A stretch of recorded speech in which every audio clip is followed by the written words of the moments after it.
Hey there, everybody. This is Katie from Learning to Give. I have teacher here, Mr. Large from Indiana. He's going to talk to us about his students and the project that they did for a service learning. It's called Project Dream Day. Mr. Large, take it away. Yeah, I am a service learning teacher in New Palestine, Indiana. We have a class here that's completely project-based and passion-based course where students get to kind of choose their path to meet the standards. And Louis and Hailee have done an incredible job this year with Project Dream Day, and I'm going to turn it over to them and let them tell you a little bit about it. So Project Dream Day has really taken shape after Make-A-Wish Foundation, but it is geared towards the students in our school system that have intellectual or developmental disabilities.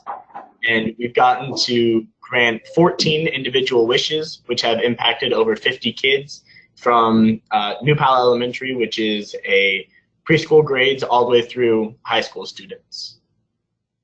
Excellent, excellent. And you talked about a little bit about matchmaking activities. What did those look like? So some of the kids expressed that they wanted to go to like the zoo or the children's museum, and we tried to just pick what seemed the most fun to them or what they said that they didn't get to do very often. And so those were some of the activities, and then we made memory boxes based on their interests that they also filled out on the form.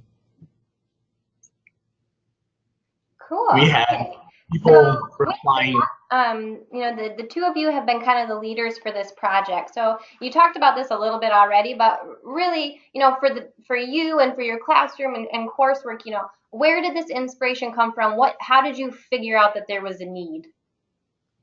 Actually, this program started last year with Taylor Dickerson and Lauren Wiggins.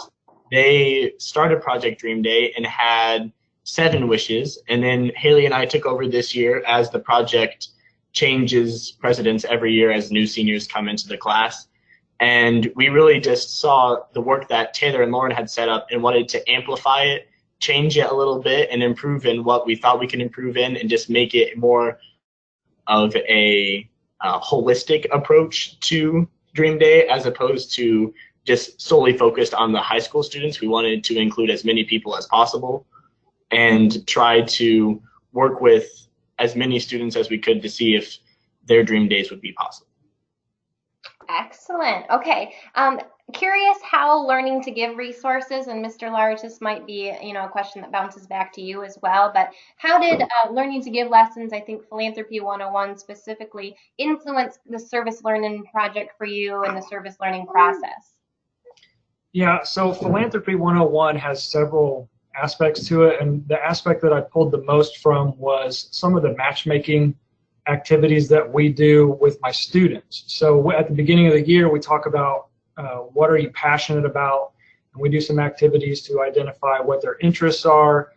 Maybe there are some organizations that their parents have been involved with or their families have been involved with, and then we take a look at needs in our community, and we just kind of put all of that together to start getting ideas for some of our projects. Okay, perfect. Hailee, what were some of the challenges that you faced throughout this process, and how did you overcome them? The biggest problems that we had or challenges were just time management and planning with the parents. So we had to, when we met the kids' parents and the kids to meet with them and give them the memory box that we made, we would have to compare our schedule with theirs and try and find just optimal time to meet them. And so that was probably the biggest challenge. All right. Talk about your biggest takeaway from this experience. And I know that this is something that you guys have referred to as a legacy project, something that will continue on. But just talk about, a few of the big impact moments that you've had and the takeaways from that. The biggest thing that I can try to express that Project Dream Day has taught me is that it doesn't have to be something crazy or extravagant or expensive for you to enjoy a day. It can just be having a birthday party with your friends, hanging out in a classroom, or spending time with your family and the things you enjoy. None of the kids who participated in Dream Day went to any crazy event or some like Disney World for a week. It was all simple stuff that they enjoyed because they wanted to be doing it and they did it with people that they wanted to do it with. So that's what I'll take away from it, is just enjoy the little things. Love it. Enjoy the little things. What is one final thing that you want people to know about Project Dream Day? Project Dream Day is something that can be recreated. It's not just something that has to stay here at New Pal. I think that Louis and I want to try to expand it as we go to college and see if we can't continue to do something like this wherever we go, and see if other people can try and recreate it elsewhere as well. Great. All right, everyone. That was students talking about Project Dream Day, their service learning project supported through a Learning to Give mini grant. If you want to read more about their project, visit learningtogive.org/news, and you can actually find their personal blogs about each Dream Day project that they've done this year at the links below. Thanks for your time.